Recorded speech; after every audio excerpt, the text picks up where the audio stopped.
Бәріне ассалаумағалейкум достар. 300 спартандықтардың батырлық тарихы. Бұл оқиға біздің заманымыздан бұрынғы 480 жылы орын алды. Персияның қуатты билеушісі Крекс мыңдаған әскер жинап тәуелсіз грек мемлекеттерінің тобына контентке сақталған жалғыз бостандық аралына соғысқа аттанды. Спартандықтардың барлаушы парсы әскерлерінің қозғалысын 7 күн және де түн бақылады. Спартаға оралғанда ол патша Леонардқа парсы әскерлерінің көптігі туралы түнде олар от жағып жатқанда аспандағы жұлдыздардан гөрі көп деді. Патша Леонард әзілмен жауап берді: мен кішкентай кезімде жұлдыздарға қылышыммен жеттім, армандадым, ха деп.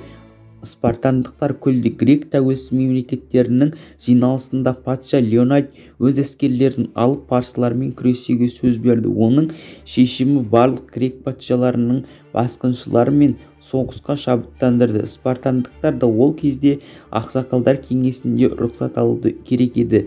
Ол кезде Спарта патша өзінің шешімін ақсақалдар кеңесі мақұлдағанша соғыс қимылдарын бастай алмады. Гректер үшін Спарта ақсақалдар кеңесі соғысқа қатыспау туралы шешім қабылдады. Патша Леонард әскерлермен келуге сөз берді. Ол өзімен бірге ала алатын жалғыз күш оның 300 спартан тұратын жеке күзетшісі. Ақсақалдар бас тартқаннан кейін де Леонард патша өз сөзіне адал болды. Мен гректер әскерін әкелуге сөз бердім, бірақ мен оның саны туралы айтпадым.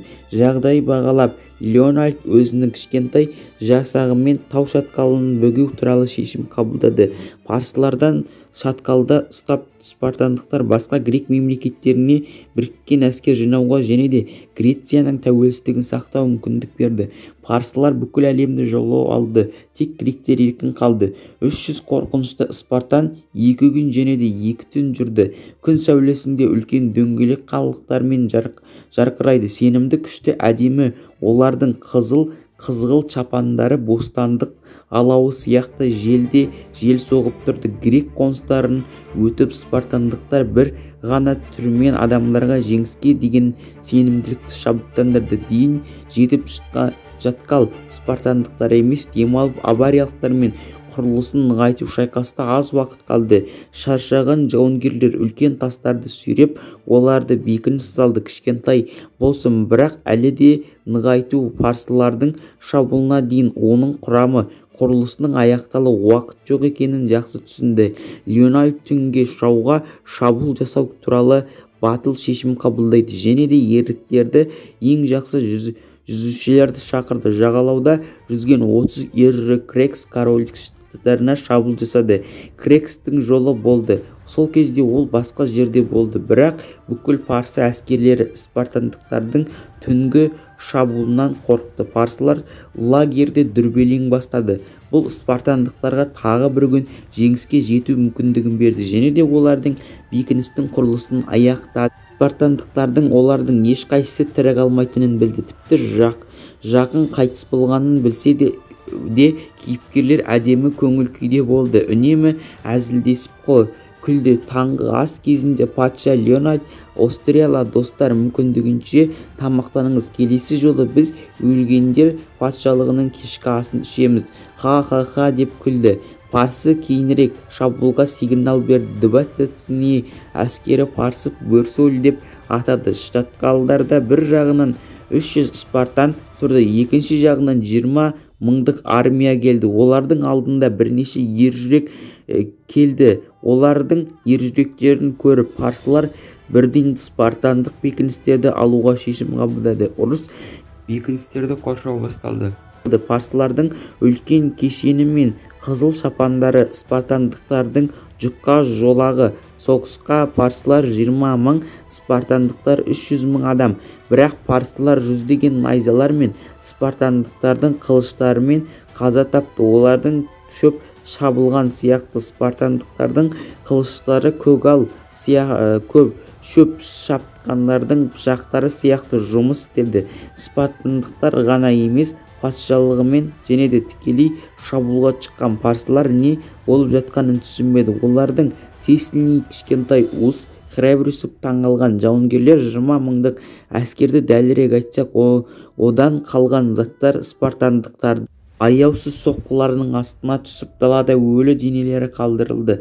Бүкіл жер парсылардың қанымен қанған, қан аққандары шұғылдар мен бұлықтарға айналған. Ұрыстың ең маңызды сәті келді. Спартандықтар өз патшаларына қатты даусын естіді.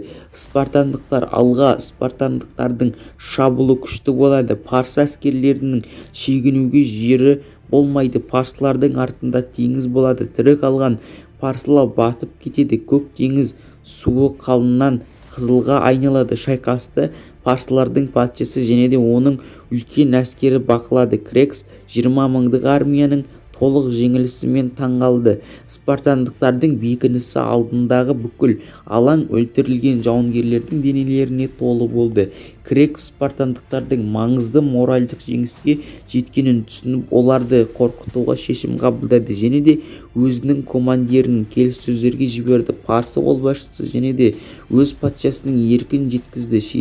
Сіздің шешіміңіз ақылсыз. Бірнеше минуттан кейін сіз өлесіз. Леональд тыныш жауап берді, бірақ біз бас тартпаймыз. Қару-жарақты үгіттеңіз деп парсы қолбасшысы сендіруді тоқтатқан жоқ және де біздің ұлы патша сізге өмір сыйлайды. Леональд тыныш және де мақтанышпен жауап берді. Келіңіз және де алыңыз. Спартандықтардан кішкентай отрядының бүлікшілігіне ашуланған Крекс элиталық тастарды тағы да спартандықтар керемет жеңіске жетті. Одан көп өлтірілген парсы жауынгерлері жерге жатуға қалды. Парсылар кішкентай отрядтарды жоюға тырысып не істемеді, бірақ олардың ештеңке шықпады. Егер сатқындық болмаса, қорқынышты кейіпкерлер тағы қанша күнге созылатыны белгісіз.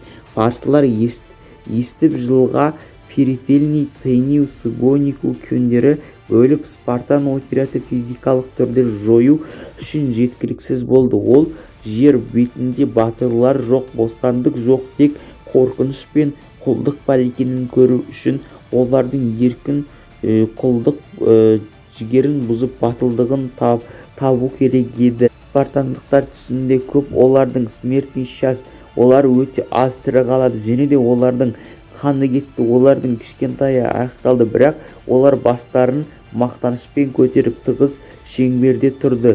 Олардың қалқандар понятный инсульт топтар мен көршілерінің спичкасының қанымен бәрібір жалғастырды. Стекаль ең сәулелі жарқын оңтүстік күн. Крекс тағы да бөлікші кейіпкерлерді қорқытуға тырысты. Қараңызшы, жындылар, сіз қорқыныштысыз. Біздің әскеріміз сансыз, бір жебелерді босатқанбыз. Олар күнді жабады. Жақсы деп күлді Леональд патша. Біз көңіліңізге күресеміз. Үлкен сандық артықшылық қарамастан парсылар қорқты. Өйткені күндері олардың көпшілігі қайтыс болды. Крекс садақшыларға отты ашуды бұйырды. Барлық жағынан мыңдар жебелер спартандықтарға ұшты. Спарталар өмірден кетіп жатты, бірақ табылмайтын Леональд патша бірнеше оқ тиді.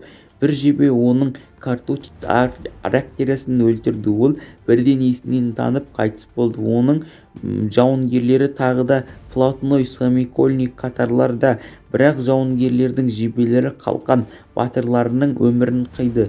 Крекс спартандықтардың 40 адамын аман қалғанын көріп, олардың еркін бұзуға тырыспады. Ол тағы да ершіл жіберді. Леональд патшаның денесін беріңіз, біз сізді тірі қалдырамыз. Жоқ, спартандықтар мақтанышпен жауап берді. Біз онымен бірге боламыз.